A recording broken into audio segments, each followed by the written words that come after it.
Salut à toi, j'espère que tu as la forme, bienvenue sur ma chaîne, moi c'est Mianou et ici on parle de dessin et de créativité. Aujourd'hui, on va parler aussi bien de dessin que de créativité au sens large et même de vêtements. Ça me fait super plaisir de faire cette vidéo, ça fait très longtemps que je voulais le faire, ça me met vraiment de bonne humeur. Le sujet du jour, c'est le début d'un projet qui me tient énormément à cœur. Ce projet, c'est la création de design pour faire des vêtements de streetwear. Cette vidéo va être la première partie d'un ensemble de vidéos puisque c'est quelque chose qui prend beaucoup de temps, je parle en termes de longueur pour faire des vêtements, il faut du temps pour créer des designs qui sont super stylés. Personnellement, j'ai toujours été super frustré avec les vêtements masculins. D'un côté, c'est hyper basique et triste à mourir, et de l'autre côté, les marques qui ont de la gueule, type Drop Dead, elles sont méga chères. Du coup, je galère à trouver des vêtements qui me plaisent dans mon budget. Et c'est pas comme si je savais dessiner pour le coup, donc autant faire mes propres designs. On perd pas plus de temps, va te chercher un café, un thé ou une bibine, et on commence. Avant de commencer cette chaîne YouTube, j'ai créé une marque de streetwear alternative qui était centrée autour des dessins que je créais, plutôt influencée par le tatouage du coup. Son petit nom c'était Message, ce qui signifie l'âge du bordel, mais on peut aussi y voir un jeu de mots avec Message,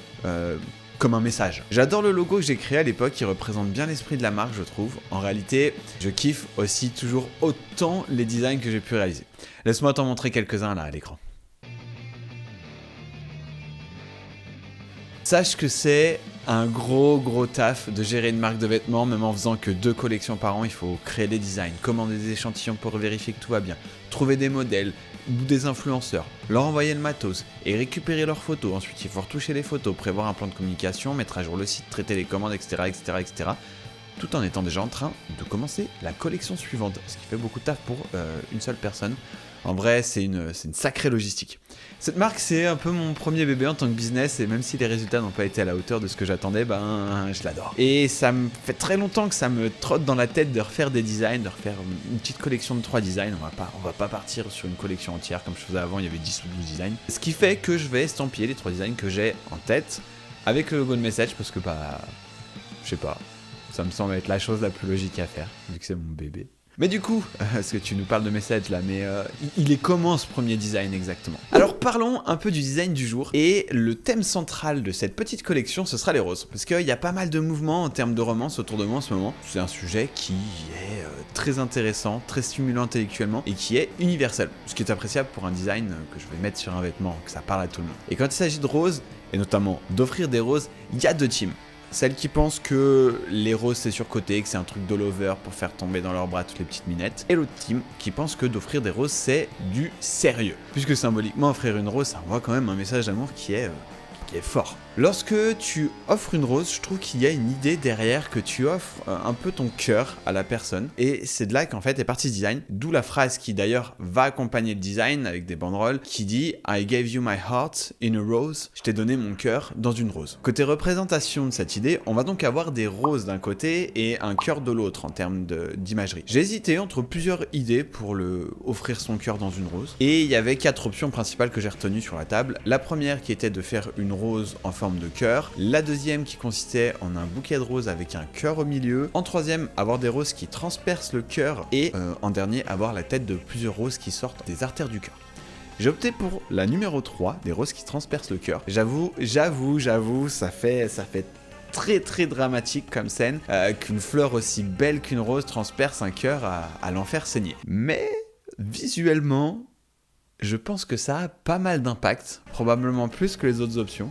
Du coup, je suis parti là-dessus. Et en plus, pour la personne qui offre la rose, en y mettant son cœur dedans, elle sait pertinemment que la rose et le cœur vont rester connectés, puisque les épines de la rose sont assez épaisses et rendent la séparation entre le cœur et la fleur assez difficile. Et ça, je pense que c'est une image qui parle vraiment à tout le monde. Pour ajouter une symbolique d'abandon de son cœur à l'être aimé, j'ai complété le dessin avec mon collier là, avec cette chaîne. Non pas parce que c'est mon collier et que je le kiffe de ouf, mais parce que ce collier appartenait au bassiste des Sex Pistols, Sid Vicious, et qu'en fait il avait donné la clé à sa compagne Nancy, c'est-à-dire qu'en fait c'est elle qui décidait si oui ou non il pouvait retirer le cadenas. On pourrait là y voir une forme de soumission, mais je trouvais qu'au contraire ça venait plutôt renforcer l'idée qu'on donnait à l'autre la clé de son cœur avec sa rose, et je trouvais que ça matchait plutôt bien en termes de thème. Maintenant que tu comprends mieux là où j'ai voulu en venir avec mon design, c'est l'heure de le créer ce design. En réalité, le plus dur dans un dessin, dans une illustration, c'est de trouver une bonne idée avec une compo qui claque. Une fois que c'est fait, le reste finalement c'est assez simple. En tout cas peut-être pas quand tu commences parce que ton niveau de dessin n'est pas forcément suffisant, mais quand tu commences à avoir un certain niveau, ouais, le plus dur c'est la compo, c'est trouver une bonne idée. Pour le coup, concernant cette illustration, j'ai usé de photoréférences que j'ai détourées. J'ai fait du décalcage en gros. Une photo pour la rose, une photo pour le cœur et une dernière que j'ai prise moi pour le collier. Je place les éléments comme je le souhaite en faisant un photomontage. Je baisse l'opacité de mon photomontage et je trace par-dessus. À ce moment-là, j'avais deux choix, soit réaliser la colo sur l'iPad ou alors l'imprimer, le retracer avec des feutres noirs et de faire ça en mode traditionnel. J'ai choisi la deuxième option parce que j'avais envie de coloriser au feutre à alcool. Je viens de racheter des feutres OU pour des futures vidéos et c'était du coup le bon moment pour les utiliser, d'autant plus qu'une couleur faite au feutre à alcool, ça a un certain grain visuel, ça donne un côté un peu vintage à l'illustration. Parfait donc pour le thème de l'illustration, ça donnera une atmosphère un peu nostalgique, un peu mélancolique. Voilà, c'est toujours le côté un peu dramatique. Je m'occupe donc de retracer le line art et je fais la couleur avec les feutres OU. OU d'ailleurs qui ont fait un très bon travail, même si c'est un peu dur pour certaines couleurs de se mélanger ensemble. Anyway, je vais pas trop rentrer dans les détails ici parce que ça sera le sujet de futures vidéos. Comme j'ai une toute petite collection de OU, je suis pas rentré dans un choix de couleurs trop funky. Côté lumière, elle vient du dessus, tout simplement, on se prend pas trop la tête. Et une fois que j'ai fini d'appliquer les feutres alcool, j'ai complété les couleurs en ajoutant des nuances avec des crayons de couleur. Alors, c'est une technique que j'ai beaucoup vue en ligne, que j'avais pas testé jusqu'à là, et c'est super efficace parce qu'en fait, c'est très complémentaire. Le feutre alcool, lui, il imbibe la feuille, là où le crayon de couleur, il va ajouter de la matière en surface, il va ajouter de la texture. Ce qui permet de faire des reflets et des ombrages beaucoup plus saturés, beaucoup plus punchy, beaucoup plus profonds. Et du coup, c'est parfait parce que c'est exactement dans la direction dans laquelle je voulais que ça aille. Une fois la colorisation qui est terminée, je prends une photo en haute résolution et je retourne sur mon iPad pour numériser tout ça. Je retouche la luminosité, les balances de couleurs pour me rapprocher de la réalité. Ensuite, je retire le fond blanc, parce qu'en fait, je voulais un fond noir. Ça donne presque un côté de certains albums des Guns. Et du coup, je fais un petit coup de baguette magique et hop, le tour, il est presque joué. Il faut quand même que je clean le contour du dessin pour enlever tous les pixels supplémentaires, parce que la baguette fait un pixel, alors que toi, tu veux une ligne qui est plutôt smooth, qui est plutôt douce. Ce que je fais, c'est que je recontraste un peu, je retravaille 2-3 choses sur la rose, notamment sur les éclaircies qui étaient pour moi un peu trop...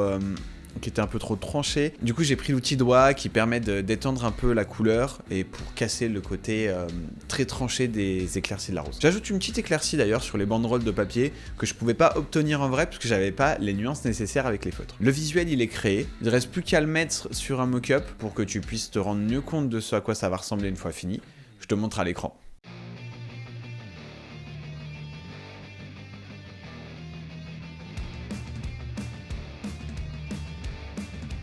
Tu en sais maintenant plus sur comment je crée un dessin, ça peut te paraître assez deep comme processus de création et honnêtement ça l'est. En dessin, il n'y a rien qui est laissé au hasard, du moins pas dans les miens, je suis pas trop dans le... Je fais pas trop dans l'instinct du moment, on va dire, c'est assez réfléchi, et je suis très content du résultat de ce dessin.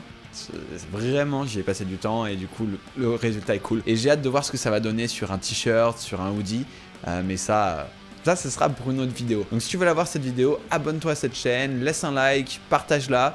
Et puis nous, on se retrouve dans la prochaine. Tchuss!